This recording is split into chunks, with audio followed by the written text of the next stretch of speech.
अब ये समय ये साल रिसर्च बीज कौन आई है। रिसर्च बीज का मतलब कि जवन गेहूं ज्यादा पैदावार दे तो ओके बोल जा। तो भारतीय जनता आरएसएस जो है भारतीय जनता पार्टी की जननी है, नागपुर में बैठकर हमारे ही पैसे से जो हम मंदिरों में चढ़ावा चढ़ाते हैं उसी पैसे से वो लोग बैठ के खाते हैं, अपने बच्चों को अपने परिवार को ऐशो आराम देते हैं। और भारतीय जनता पार्टी आरएसएस विश्व हिंदू परिषद के बच्चे ये जाके विदेशों में शिक्षा ग्रहण करते हैं गांव से। तो मेरे ही समाज के बच्चे गोकुलपुरा में चंदा काट रहे थे, मुझको भी रोका। मैंने कहा कि बाबू काहे के चंदा काट रहे हो तुम लोग? तो कहे सब कि दुर्गा पूजा का चंदा काट रहे हैं। हमने कहा कि ठीक है, मैं तुम्हारे बगल का हूँ, चंदा दे दूंगा। कभी आप लोग पढ़ाई लिखाई के लिए भी चंदा इकट्ठा करो। तो उन सब का जवाब था कि हम लोग को जो पढ़ना है पढ़ लिए हैं, हम लोग को चंदा चाहिए। साथियों, भाई टिल्लू नेताजी ने कहा है कि जब तक हम मंदिर के तरफ निगाहें दौड़ाएंगे तब तक हम परेशान रहेंगे, जब विद्या मंदिर के तरफ रुख करेंगे तब हम आजाद होंगे, आबाद होंगे।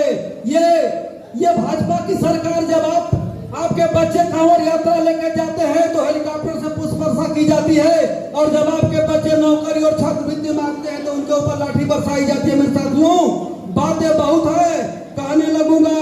हर व्यक्ति सारी बातें जानता है, अगर कहने लगूं तो कई दिन लग जाएंगे। इसलिए आप सबसे निवेदन है कि अपने हक और अधिकार को पहचानिए, और आने वाले समय में कौन आपकी आवाज उठा रहा है। अभी कुछ साथी कह रहे थे, खुले मन से कांग्रेस पार्टी का नेता राहुल गांधी ने स्वीकार किया कि हमसे, हमारे पूर्वजों से कहीं न कहीं गलतियां हुई है, उस गलती को मैं खुले मन से स्वीकार करता हूं।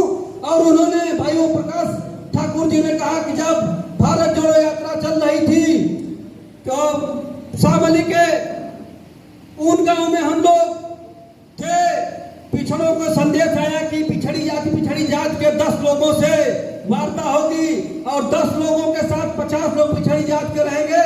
राहुल गांधी ने कहा सारे लोगों ने, चूंकि पिछड़े जल्दी किसी को नेता मानने को तैयार नहीं होते, सबने कहा हम बोलेंगे। अभी ओम प्रकाश ठाकुर जी ने चर्चा किया था, फिर ये हुआ कि भाई तीनों लोगों को बोलना है और लोग राहुल जी के साथ चलेंगे। हमने भी कहा, हम थोड़ा देर में पहुंचे, हमने कहा कि नहीं, मुझको सबके सामने अपनी बात रखना है, पिछड़ों की बात रखना है। फिर टास्क पड़ा, गोटी पड़ी, हम लोगों ने, हम और ओम प्रकाश जी ने अपनी बात रखा। मैंने 6 बिंदु का एक पत्रक बनाया था, राहुल जी के हाथों में मैंने दिया, और उसके तीसरे दिन बाद उनका स्टेटमेंट आया कि कांग्रेस पार्टी देश की जाति जनगणना कराने के लिए पूरे मन से तैयार है। साथियों, इस देश में जब तक जाति जनगणना नहीं होगी, कौन किसकी कितनी हिस्सेदारी है, किसकी कितनी आबादी है, उसके हिसाब से सारे संसाधनों में हमको हिस्सा चाहिए। जो गांव के हमारे माता बहने बुजुर्ग हैं, उनको केवल, अगर गांव में भाई शंकर मार्बल, अगर मार्बल से अपने बिजनेस से बढ़ गए तो मनवादी लोग गांव के लोगों को दिखाएंगे कि अरे देखा उसके बनी आगे हो गए हो, तो सबकर निगाह शंकर मार्बल पर जाई। उनको नहीं पता है कि हमारे देश की संपत्ति लूटी जा रही है। मेरे साथियों, अगर आपके घर का बेटा है, आपका कोई भाई है, बाप कोई भी 10,000 किसी बैंक में लोन लेने जाता है तो नाना प्रकार से प्रताड़ित किया जाता है, उस बैंक से ले आओ, इस बैंक से ले आओ। और भारतीय जनता पार्टी नरेंद्र मोदी जी है, अपने साथियों को इस देश का अरबों खरबों रुपया जो ऐसे दे रहे हैं।